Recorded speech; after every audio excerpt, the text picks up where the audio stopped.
que você acha que sustenta relações amorosas de longo prazo? Você ainda acha que é possível ter um amor saudável em 2026? Oi, eu sou a Bia e esse é o Deixa Eu Me Explicar, um lugar que eu criei para compartilhar os meus pensamentos antes que eles explodam na minha cabeça.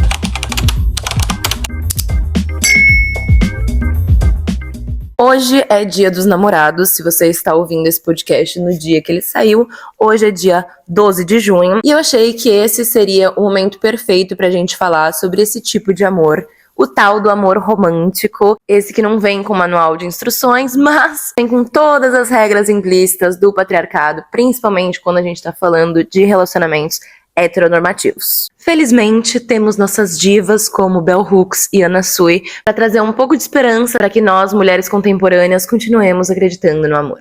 Mas antes de começar a falar sobre as minhas experiências e boas referências, eu quero dar uma pincelada sobre esses grandes infelizmente que a gente tem que aturar hoje em dia, né? Então, falando justamente sobre esse tipo de relacionamento não ter um manual de instrução, mas tá sempre com as regras do patriarcado implícitas, hoje em dia a gente ainda precisa lidar com o fato de que existem pessoas colocando essas regras como muito explícitas, como se fossem justamente esse manual de como a gente deve se relacionar, sabe? E é muito fácil de cair nessa pegadinha de achar que esse é o tipo de relacionamento que é certo. Esse é o tipo de relacionamento que, assim, é onde você está verdadeiramente sendo valorizada. Mas a gente precisa prestar muita atenção nesses discursos para ver exatamente a quem eles estão favorecendo. Tá me entendendo? Inclusive, eu acho justamente que o cerceamento da nossa liberdade amorosa começa justamente quando a gente tem um checklist, assim, em que a pessoa tem que preencher todos aqueles requisitos para então ter a honra de se relacionar conosco. Só que eu acho isso uma coisa meio infantilizada, sabe? Porque quando a gente vai pro mundo e começa a se relacionar com as pessoas, é muito rápido essa coisa de perceber que normalmente as pessoas não são o que a gente espera. E falando especificamente enquanto mulher nas redes sociais e em como alguns discursos são muito propagados por outras mulheres, de que pra gente se relacionar, principalmente com homens, né, eu tô falando desse meu lugar de fala de mulher heterossexual, tá? É uma coisa, um discurso que soa até como empoderador. E que isso acaba sendo ainda mais perigoso porque torna essa pasteurização dos relacionamentos ainda mais sutil, porque é um checklist de coisas que a pessoa certa deveria seguir, ou deveria fazer, ou deveria ser. Se a gente parar para prestar um pouquinho de atenção, a gente percebe que vem de um lugar muito misógino e muito classista. Acho que nesse momento que a gente já tem esse checklist, esses preconceitos, essa definição imaginária do que seria a pessoa ideal pra gente, já é um tipo de cerceamento, já é um tipo de autoopressão, digamos, de não se colocar disponível para o mundo e para as experiências e para as pessoas que podem surgir no seu caminho, sabe?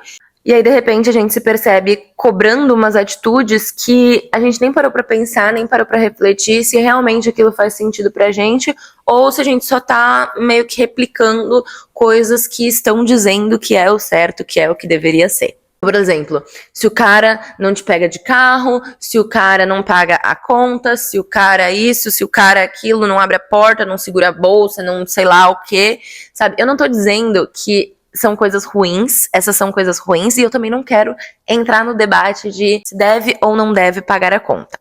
Essa cartilha de deveres que foram internalizados nos relacionamentos românticos por conta dessas estruturas que eu acabei de citar. Você assume que o que aquela outra pessoa tá falando é o que faz sentido pra você, o que as pessoas estão replicando, o que todo mundo diz que é o que deveriam estar fazendo, e aí você assume que aquilo é válido pra você, ao invés de se debruçar no que realmente é o seu desejo, no que realmente são as coisas que importam pra você. Bom, essa semana eu comecei a reler tudo sobre o amor, que eu também usei pra fazer esse roteiro, mas o que eu tava me referindo era o A Gente Mira no Amor e Acerta na Solidão, da Anna Sui.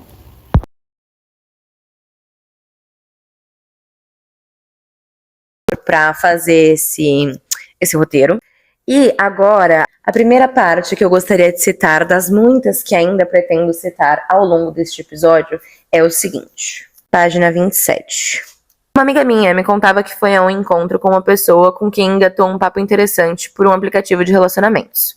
Ela, que toda elegante, preocupava-se sempre com os bons modos e o bom português dos rapazes, deparou-se, nesse encontro, com um homem que, imediatamente depois de comer, se pôs a palitar os dentes, sem nenhum constrangimento ou pudor.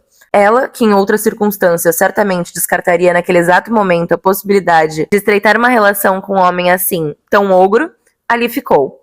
Achou graça do homem que palitava os dentes, mas, sobretudo, achou graça de si mesma e da sua tranquilidade naquela situação. Como ela poderia não rejeitar de imediato um homem em um cenário assim? Esse espanto era, sobretudo, consigo mesma. Quem era aquela mulher estranha nela? O amor nasce de um mistério. Vamos lá. Gente, primeiro ponto. A pessoa que a gente se torna diante do nosso desejo, diante do encontro com o outro que desperta o nosso desejo. A gente não consegue prever isso, meus amores. A gente não consegue prever isso. Justamente porque Ana Sui concluiu aqui nesse parágrafo. O amor... Como é que é? O amor nasce do mistério. Eu achei essa frase muito genial, inclusive até grifei aqui no meu livro, tá? Que eu sou dessas, sou do tipo que marca livros, escreve, bota post-it, esse tipo de coisa.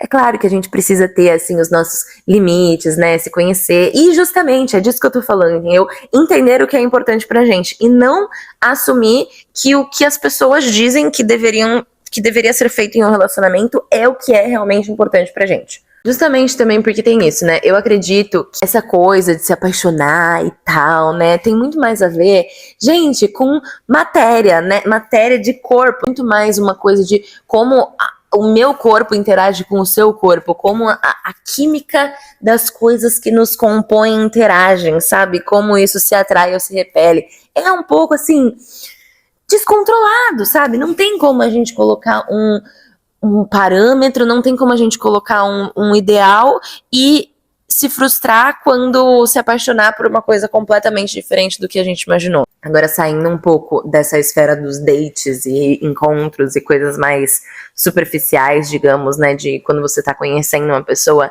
e falando sobre relacionamentos mais longos, né, relacionamentos de longo prazo. Falando a partir da minha experiência, tá? E das minhas amigas com quem eu passei a minha adolescência e esse início de vida adulta conversando sobre isso, sobre relacionamentos, eu acho que existe uma importância gigantesca, muito maior do que ter essa cartilha de coisas que a gente precisa encontrar na pessoa ideal, é justamente essa necessidade de que hajam constantemente reajustes dos combinados. Pelo simples fato de que pessoas mudam, tá? É basicamente isso. Então, se você quer cultivar um relacionamento de longo prazo, provavelmente, estando sozinho, daqui a um tempo, você não vai ser mais a mesma pessoa que você é hoje. Você vai ter outras ideias, você vai ter outros pensamentos, você vai mudar as suas opiniões. E isso não é diferente quando você tá dentro de um relacionamento. Logo, é preciso que algumas coisas sejam atualizadas, justamente porque você vai evoluindo como pessoa, entende? Então, na minha humilde opinião, o mais inteligente a se fazer para manter relacionamentos de longo prazo é se manter se reapresentando um pro outro, sabe? Não assumir que a gente já conhece o outro a partir do momento que, sabe, sei lá, depois de um determinado tempo junto, a gente já sabe tudo sobre o outro. Sempre tem alguma coisa para se descobrir sobre outra pessoa, sabe? Somos universos extremamente complexos e extremamente mutáveis, que estamos em processo de mudança e movimento o tempo todo. Então, a gente justamente precisa estar disposto a conhecer essas novas fases. Não adianta a gente se prender na pessoa que a gente conheceu se a gente quiser manter uma coisa que realmente se prolongue, sabe?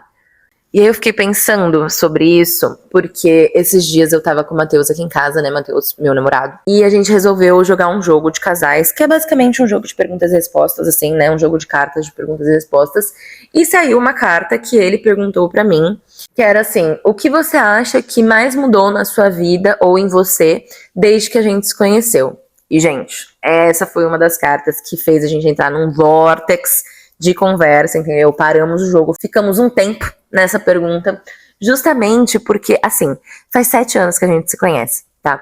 Nesse momento em que a gente estava jogando o jogo, eu até cheguei a comentar isso, né? Porque eu acreditava até então nessa afirmação, eu caí nessa fake news de que a cada 7 anos todas as células do nosso corpo se renovaram, então não tem nenhuma parte nossa que seja a mesma do que 7 anos atrás. Só que na hora que eu tava montando esse roteiro aqui, pra falar isso pra vocês, eu resolvi dar um simples Google, né?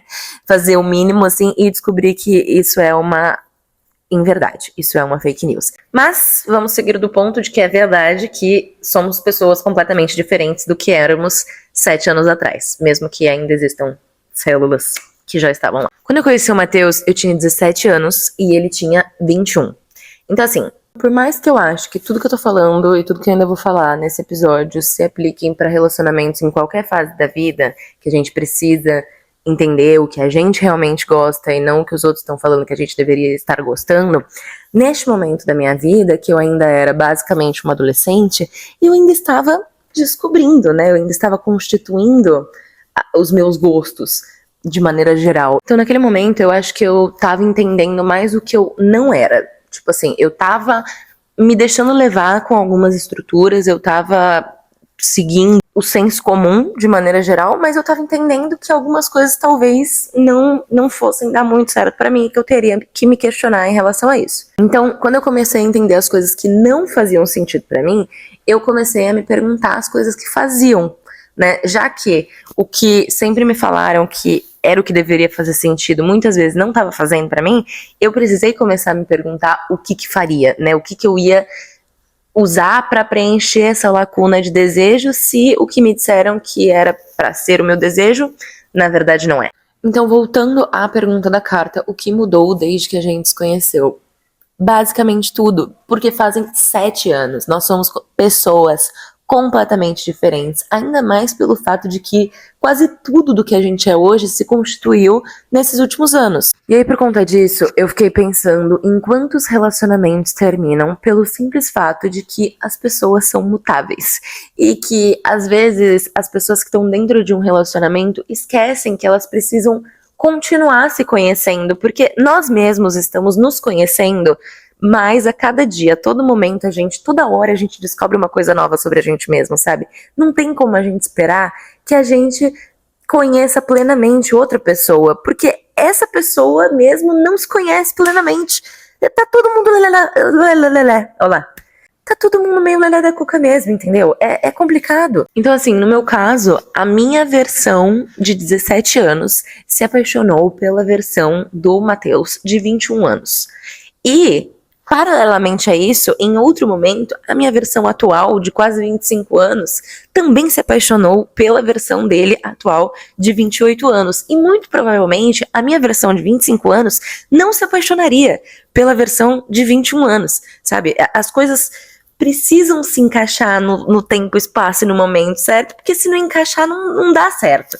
Mas, se a gente quiser que os relacionamentos se perpetuem, a gente precisa fazer essa manutenção. Então, ao mesmo tempo que as novas versões podem continuar se conhecendo e continuar se reapaixonando, é possível que novas versões não se apaixonem mais, sabe? Isso não invalida o fato de que alguma versão anterior de vocês sentiu amor por isso. Acho que é por isso que a gente vê tanto esses casos de uma galera tentando sustentar relacionamentos por conta de um passado que já não existe mais. Aquela coisa super comum de, tipo, esperar uma fase ruim passar e tal, porque no começo, antes era muito melhor e fica nessa promessa, nessa espera, nessa sala de espera. Eu acho que a Marcela Ceribelli fala isso no segundo livro dela, sobre essa sala de espera em que as mulheres são colocadas, e aí nessa esperança de que um dia as coisas voltem a ser como antes. Mas é meio que impossível que as coisas voltem a ser como antes. As coisas só podem ser novas coisas, porque vocês são novas pessoas, sabe? Não tem como simplesmente voltar atrás. Então, essa tentativa é falha, mas eu acho que é, ao mesmo tempo, uma tentativa de se provar que não deu errado, sabe? Que ainda pode funcionar. Mas a verdade é que deu certo, em algum momento deu certo. Não é porque não está mais dando certo que não foi amor. Mas vocês simplesmente se tornaram pessoas diferentes, sabe? Crescer, mudar, evoluir faz parte do ser humano. E outra coisa também é que a bagagem conta. Então, assim, muitas vezes isso pode ser um fator determinante em relacionamentos de longo prazo, sabe? Quando você não tem bagagem, existe um mar de possibilidades. Quando você começa a criar bagagens, você encontra situações que talvez você não queira se dispor. Mas para além disso, é um pouco mais a ver com a minha personalidade de romântica incurável. Eu acho que pensando nisso, eu também cheguei talvez a uma conclusão de que essa seja uma boa explicação de como os amores se perpetuam. No sentido de que, mesmo que um amor acabe, mesmo que as novas versões de duas pessoas possam não se encontrar, aquela versão de você, aquela versão de outra pessoa sempre vai amar.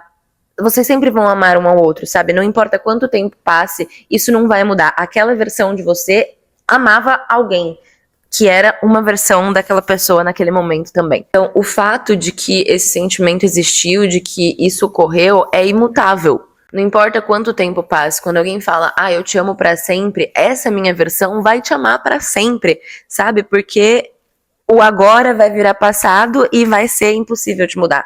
Então, é isso. Aí outro ponto sobre isso de estar em constante mudança, né? Que eu acho um pouco curioso, é quando uma das partes de um relacionamento reclama de novas demandas. Tipo assim, aquelas frases de mas você nunca me cobrou isso, mas isso nunca foi importante pra você, por que você tá querendo cobrar isso agora? Por que você tá querendo falar isso agora depois de sei lá quanto tempo de relacionamento? Justamente, meu amor, aquela antiga versão de mim não se importava, aquela antiga versão de mim não achava importante. Essa que acha. Essa daqui já tem uma bagagem diferente, já percebeu, já teve, assim, outras percepções do mundo, entendeu? E agora eu tô achando isso. E aí? Mas, paralelamente a isso, porque neste episódio eu quero falar de amor, entendeu? Hoje é dia dos namorados. Na verdade, o meu foco não é falar de amores que acabam, e sim de amores que são possíveis. Pra mim não faz sentido que a gente se apaixone por pessoas inteiras e ache que um relacionamento signifique se reduzir a duas metades ao invés de se expandir enquanto dois inteiros. Porque se relacionar com o outro também é uma forma de se relacionar com a gente mesmo, já que a gente se coloca em dinâmicas que a gente não estaria sozinho. Tem partes nossas que a gente só acessa estando em determinadas relações. Não faz sentido que a gente precise cortar outra parte para poder acessar essas novas partes, sabe? Pra mim é muito claro o quanto relacionamentos deveriam ser somente sobre expansão. Falando mais um pouquinho sobre a minha experiência e me expondo um pouco aqui pra vocês, quando eu conheci o Matheus, eu estava em outro relacionamento e eu fiquei com ele logo que terminou. Ele foi a primeira pessoa que eu fiquei depois de terminar um relacionamento que eu considero longo, né? Apesar de que agora eu tô num relacionamento de 6 anos, mas foi um relacionamento de quase 3 anos. Então, foi uma cotinha aí. E aí, assim, eu não lembro em que série que eu vi essa teoria. Eu acho que foi em Younger, é uma série da Netflix, que nem é tão boa, tá? Eu nem tô indicando muito, mas enfim, foi de lá que eu tirei essa teoria, que é a teoria da panqueca, que diz que, basicamente, a primeira pessoa que você fica depois de um relacionamento longo está fadada ao fracasso. Tipo assim, vocês não tem como vocês darem alguma coisa, não tem como dar certo, porque a primeira panqueca da leva de panquecas sempre fica ruim, sabe? Tipo, não tem como a primeira panqueca dar certo. E, inconscientemente, né, porque eu só descobri essa teoria esse ano, só tô usando de exemplo, mas assim, pra mim, era muito isso, sabe? É só a primeira pessoa. Não existia nenhuma expectativa de que aquilo fosse se tornar algo. Inclusive, era a última coisa que eu queria no meu primeiro ano de faculdade, depois de sair de um relacionamento longo, né? Vamos combinar.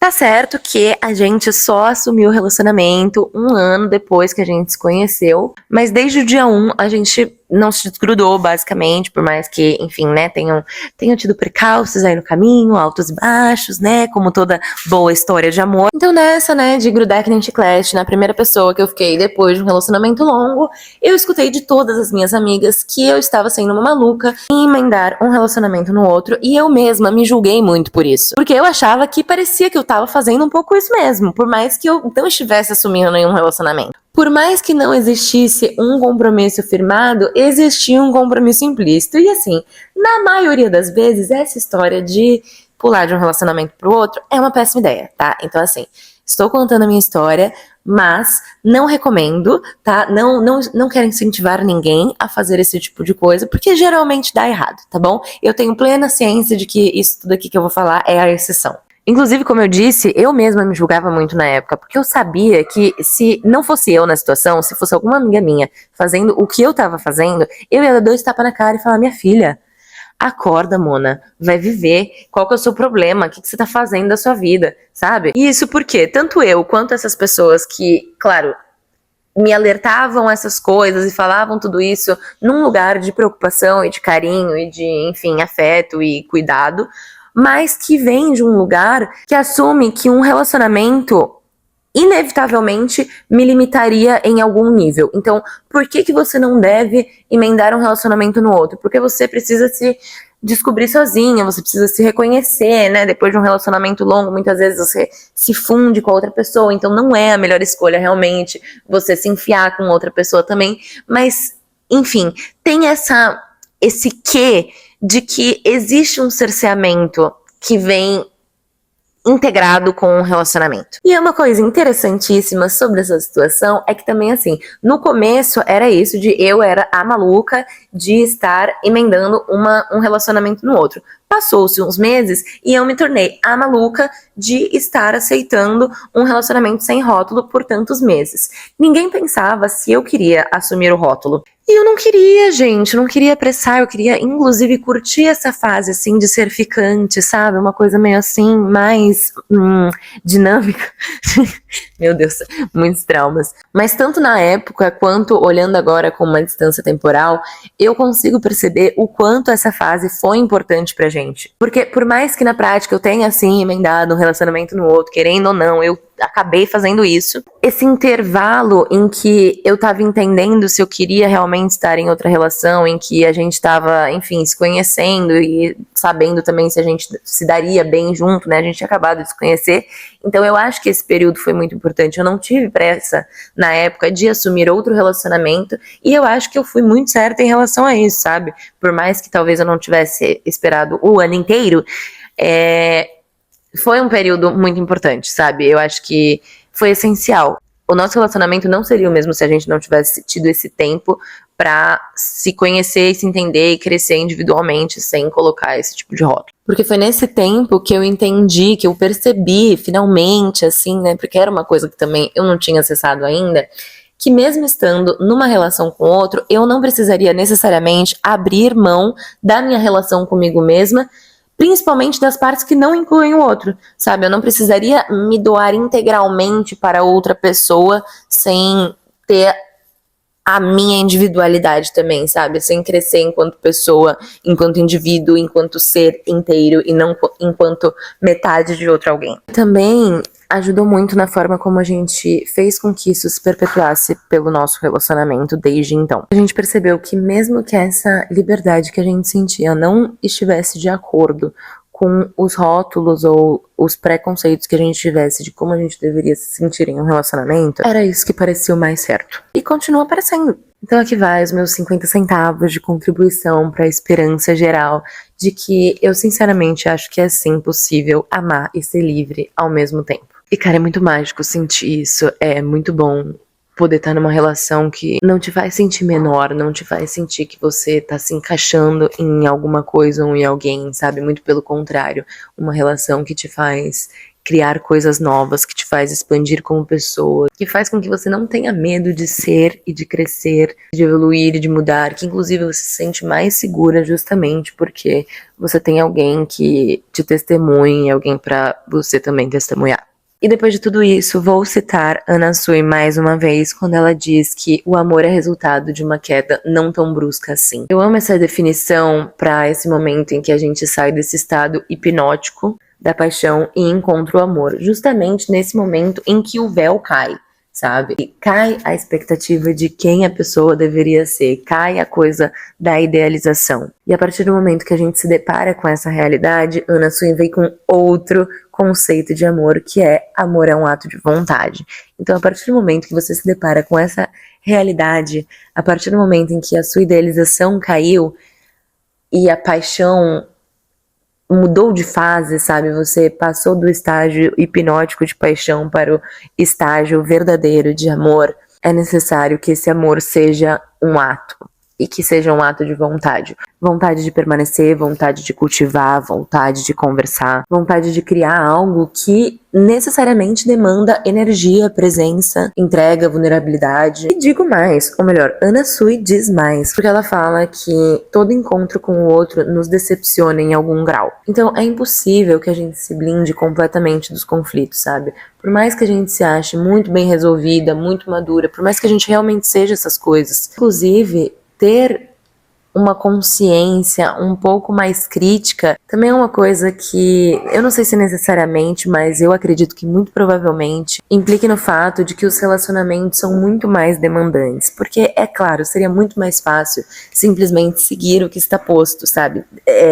Existe essa cartilha, existe essa maré que você pode escolher seguir. Mas justamente no momento em que a gente percebe que essas cartilhas, que essas instruções não funcionam pra gente, isso demanda em elaboração, em análise, em pensamento crítico, sabe? Em discussões, assim, em trocas de ideias. Então, assim, é realmente mais demandante. Não dá pra falar que não é. Mas assim, pra mim, na minha humilde opinião, isso é uma coisa que a gente não pode abrir mão se a gente quiser realmente cultivar relacionamentos verdadeiramente saudáveis. Tirando que isso de analisar as relações, analisar a forma como você se coloca e como outro se coloca em determinadas situações, também é uma forma de se autoanalisar, né? Eu costumo falar isso pro Matheus, né? De que se tudo der certo, a gente sempre vai discutir, o importante é que sejam por novos tópicos. A gente só não pode passar a vida inteira discutindo pela mesma coisa, sabe? Porque isso é o tipo de coisa que acaba com uma relação, isso é o tipo de coisa que faz com que duas pessoas possam se tornar realmente incompatíveis. Mas as demandas não vão parar de surgir, sabe? Se hoje a gente tem um desentendimento, uma discussão, qualquer coisa, por um conflito X, e aí resolve, e aí bola pra frente, ali na frente vai ter outro, entendeu? Vai chegar um momento em que vamos chegar na questão Y. E aí ali na outra quadra, depois de ter resolvido esse pepino que a gente achou que ia superar fácil, demorou pra caralho, a gente encontra uma situação que a gente sempre achou que fosse agir de um jeito, e quando se depara com a situação, não age do mesmo jeito. E aí precisa elaborar muito bem isso. E a vida é assim, gente. A vida se refaz no movimento. E os relacionamentos também são uma forma de criar. Ficar limitando os padrões das relações é uma forma de limitar a nossa própria criatividade, nosso próprio poder de criação de algo que a gente acredite verdadeiramente, que a gente ame verdadeiramente, que a gente sinta que se encaixa, sabe? Então, eu considero que, assim, se ter conversas difíceis e estar constantemente em alinhamento for o preço para cultivar um amor que eu e todas as minhas futuras versões sejam cada vez mais livres, é isso que eu vou escolher. Porque por mais difícil que seja, por mais demandante que seja, eu não estou disposta a escolher entre o amor e a liberdade. E eu acho que você também não deveria. Pode até ser que as mulheres hétero estejam no mapa da fome, tá bom? Eu me solidarizo com a categoria, ok? Realmente, a pista deve estar salgada, o negócio não deve estar fácil, mas isso não pode ser motivo pra gente baixar nossa régua, tá? Não vamos nos deixar levar por essas migalhas de amor que limitam o nosso potencial criativo, que nos podam ao invés de nos dar a possibilidade de expandir. Então, eu termino esse episódio dizendo que sim, eu, pelo menos, acredito que existe amor saudável em 2026 e que eu não tenho certeza exatamente do que sustenta relações a longo prazo. Mas se eu fosse chutar, acho que a liberdade de ser e continuar se tornando as suas melhores versões, somadas à vontade de fazer isso acompanhada, são fortes candidatas. Por hoje é isso, espero que vocês tenham gostado do episódio. Sigam o podcast aqui no Spotify, me sigam no YouTube também, se inscrevam no canal, me acompanhem nas redes sociais, @bismanhoto, no Instagram e TikTok. Deixe seu comentário, quero muito saber o que vocês acharam deste app. Feliz Dia dos Namorados para os apaixonados. E é isso, a gente se vê na semana que vem. Beijo e tchau!